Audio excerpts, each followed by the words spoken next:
Belum. Baik, Assalamualaikum warahmatullahi wabarakatuh. Waalaikumsalam warahmatullahi wabarakatuh. Sebelumnya kami mengucapkan terima kasih Mbak Nur karena sudah mau meluangkan waktunya untuk kami wawancarai. Ya, siap. Langsung saja ya Mbak Nur. Oke, siap. Apa yang bisa dibantu? Ya, ada beberapa pertanyaan. Yang pertama, Yang pertama, sejak kapan Mbak Nur itu membuka les untuk mata pelajaran SD? Sejak saya lulus kuliah, Iya. setelah itu saya ngajar, akhirnya sorenya nyambi untuk buka les dari tahun 2019. 19 sampai 2026. Iya. Oke. Kemudian apa alasan atau motivasi Mbak Nur untuk membuka lesan tersebut? Yang pertama karena saya orangnya itu suka keluar nih. Jadi itu kalau selesai sekolah itu kayaknya gabut. Saya cari kesibukan lain. Iya. Ditawarin les sama teman saya, akhirnya saya ambil. Awalnya sih bukan untuk cari uang gitu, tapi untuk lebih ke karena saya orangnya aktif. Jadi itu gak bisa diem gitu. Akhirnya sore cari kegiatan, dapat les. Iya. Gitu. Sudah tidak gabut, dapat cuan. Ya, cuannya terakhir, tapi alhamdulillah lumayan. Alhamdulillah. Kemudian mata pelajaran apa saja yang biasanya diajarkan? Karena saya SD, ya. jadi banyak. SD itu kan nggak hanya satu mapel, ya. Jadi banyak mapel. Saya itu setiap hari itu 3 anak berbeda. Kalau SD kan saya ambilnya kelas bawah sama kelas atas. ya. Jadi setiap hari beda-beda, ada yang matematika, nanti kalau ada PR ya bahasa Indonesia, hari semua mapel kalau SD. Kemudian siapa saja target siswa yang mengikuti les, kelas berapa saja? Saya nggak ada target kelas sih, semua SD. Jadi kalau SMP saya nggak ngambil karena saya belum, materinya kan kalau saya guru SD jadi lebih nyantol ya. Jadi SD kelasnya bebas sih. Bebas sampai 6. Iya, sampai 6. Kemudian metode apa yang biasanya Mbak Nur gunakan agar siswa SD tersebut tuh lebih mudah memahami materi pembelajaran? Banyak ya, metodenya banyak karena menyesuaikan dengan siswanya. Jadi karena anak-anak ini cuma 1 jam, paling lama 1 jam 30, jadi ya beberapa metode seperti tanya jawab, kemudian tergantung kalau anaknya ada PR, kita kerjakan dulu PR-nya, baru nanti kalau ada waktu tambahan itu memantapkan materinya, biasanya tanya jawab, kemudian mengerjakan soal-soal, kemudian saya tes dengan, sekarang kan lebih ke internet gitu, jadi itu ada kuisis sama kuisis sama word itu bisa membantu anak-anak untuk lebih semangat, nggak ngantuk. Oh iya, biar nggak bosan ya Mbak Nur.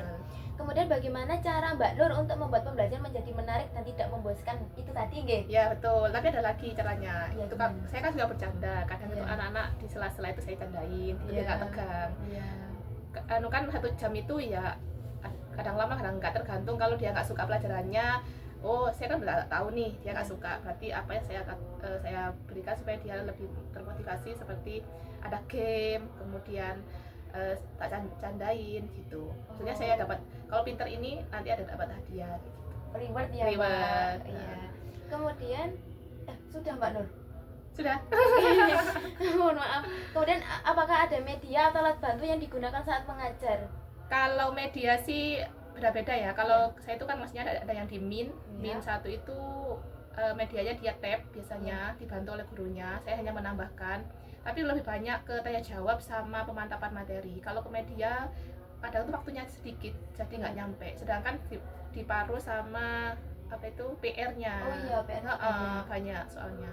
Jadi medianya ya kadang cuma tab sama lebih ke materi aja sih. Nomor 8. Apa lagi? Baik, menurut Mbak Nur, apa manfaat atau dampak dari adanya les ini bagi siswa dan orang tua? Manfaatnya banyak Kak. Pertama itu anak-anak itu punya pendamping untuk pembelajaran di rumahnya. Yang kedua, anak-anak itu termotivasi untuk lebih bagus nilainya, karena kan kalau guru les itu selain dia mendampingi belajar, kita juga bisa memberikan motivasi untuk ini nanti nilainya bagus loh kalau kamu menambahkan ini, jadi termotivasi sih. Orang tuanya terbantu dengan kami, karena kadang tuh cerita kalau orang tuanya itu yang ngajarin kayaknya males-malesan gitu loh. Jadi kalau dikasihkan ke kami itu lebih, materinya lebih mantap ke anaknya. Oke, baik. Apakah ada perubahan yang terlihat pada siswa setelah mengikuti les? Misalnya, ada Kak, ada apa misalnya apa Misalnya nilai meningkat atau lebih percaya ya diri. betul ada, soalnya kan kami ditarget, bukan target sih, kalau misalnya nilainya jelek itu pasti orang tuanya menanyakan kenapa ini ada apa, akhirnya kami termotivasi, oh berarti ada metode yang salah gitu, jadi kami kami rubah metodenya, kemudian kelihatan tuh ada nilainya yang udah meningkat, ada yang belum, karena selalu ada laporan dari orang tua sih kalau nilainya jelek, kami motivasi apa yang kurang dari saya atau dari Ananda sehingga bisa lebih baik lagi. Tantangan apa saja yang dihadapi dalam menjalankan usaha les mata pelajaran SD? Banyak, ya gak banyak sih, beberapa. Yang pertama itu sekarang musim hujan di Malang ya, jadi itu kadang waktunya, kan saya itu pegang 3 anak ya, jadi itu kadang satunya, kalau satunya itu molor, akhirnya molor semua. Itu yang pertama. Yang kedua itu karena saya 3 anak, mulai dari jam 3:30 sampai isya, kadang itu kalau yang bagian malam itu ngantuk misalnya, itu kendalanya. Yang ketiga itu kadang anaknya yang kan nggak selalu stabil ya emosinya, anak-anak itu tergantung moodnya, jadi nggak setiap hari itu bisa terkondisikan, jadi itu agak sulit, sedangkan waktunya cuma 1 jam, itu memakan waktu untuk bisa mengembalikan moodnya anaknya sih. Iya. Bagaimana cara ibu mengatasi tantangan tersebut? Yang pertama itu harus tahu moodnya dulu, biar nanti nggak pelajarannya habis hanya untuk menata mood ini. Berarti saya harus tahu awal-awalnya, oh anak ini udah bagus moodnya, alhamdulillah. Kalau nggak bagus berarti saya mengambil hatinya dulu.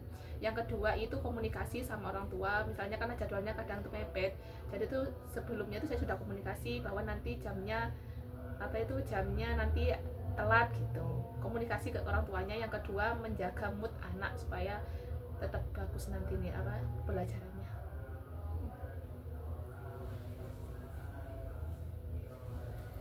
Menurut Mbak Nur, bagaimana usaha les ini itu dapat membantu meningkatkan kualitas pendidikan sesuai tujuan United Nation Sustainable Development Goals, khususnya pada pendidikan yang berkualitas? Itu ya sangat lumayan ya, karena selain di sekolah itu sudah dikasih materi banyak, sehingga anak-anak kalian nggak paham, nanti kami yang membantu. Jadi kan anak-anak itu nggak semuanya paham ya, materi itu kan banyak, apalagi yang kelas atas itu banyak sekali. Jadi dengan adanya kami akan menanyakan mana anak yang belum mengerti, mana anak yang harus ditambahi materinya gitu. Itu akan membantu sehingga anak-anak itu bisa stabil dinilai di pemahaman. Kan nggak semua materi dia paham, dengan adanya guru les kami menambahi apa yang kurang di sekolah, dan kalaupun sudah paham nanti kita akan tambahi soal-soal sehingga dia pemantapan soalnya bagus. Lalu bagaimana pendidikan tambahan seperti les dapat membantu meningkatkan kualitas sumber daya manusia Indonesia sesuai visi pembangunan Astagita? Ya, sangat membantu ya, soalnya dengan adanya les itu anak-anak itu terbackup gitu Kak. Jadi nggak hanya di sekolah tapi di rumah juga dikasih banyak latihan-latihan soal, itu sangat membantu. Karena kalau misalnya nggak ada latihan soal yang lebih banyak itu nanti anak-anak nggak terbiasa. Nah dengan adanya soal-soal yang banyak itu anak-anak bisa semakin terbiasa dengan tantangan-tantangan nanti yang akan datang. Lalu apa harapan Mbak Nur terhadap perkembangan pendidikan anak SD di masa depan? Yang pertama harapannya itu, karena saya guru SD ya, udah berapa tahun ya, 5 tahun, itu harapannya pertama ada komunikasi antara guru dan orang tua, kemudian di rumah juga harus selaras dengan sekolah, misalnya tentang agamanya ya, kalau saya kan SDIT, jadi itu di sekolah diajarkan apa, di rumah diaplikasikan. Misalnya kayak sholat 5 waktu, nanti di rumah orang tua harus mengajarkan dengan baik. Yang kedua kalau misalnya berhubungan dengan akademik juga sama, misalnya di sekolah ada program apa itu dilaksanakan juga di rumah. Yang ketiga itu selalu komunikasi, kalau ada apa-apa di rumah itu bisa dikomunikasikan dengan guru, soalnya itu sangat berpengaruh Kak. Kalau misalnya moodnya anak itu tidak baik dari sekolah, itu nanti akan mempengaruhi dia seterusnya di sekolah, seperti itu. Nah dengan adanya guru les, misalnya dia nggak stabil di sekolah, nah guru les bisa menambahkan yang tadi ya, bisa menambahkan materinya atau pemantapan materinya di rumah. Lalu apa pesan Mbak Nur bagi siswa agar lebih semangat belajar? Yang pertama itu harus bahagia dulu sih. Waduh. Enggak, kalau bener Kak, kalau Iya. nggak bahagia anak itu moodnya hilang dan itu satu buyar. Yang pertama harus bahagia dulu, baru yang kedua itu nanti akan mengikuti. Kalau dia bahagia, moodnya baik, insya Allah apapun yang kita berikan, kita ajarkan, insya Allah masuk dengan baik. Kalau moodnya sudah jelek, itu sulit untuk anak-anak bisa belajar dengan baik. Yang ketiga kan anak-anak itu memang main ya, suka main, belajarnya itu diimbangi dengan aktivitas yang baik dan pendampingan di rumah juga harus baik. Wah, terima kasih Mbak Nur, ini Iya. sangat menjawab pertanyaan kami semuanya. Maaf ya kalau kurang-kurang. Enggak, ini sudah sangat cukup. Iya ya. Terima kasih. Ya sama-sama. Dadah. Dadah Mbak Nur. Terima kasih. Iki apa iki? Iki. Iya.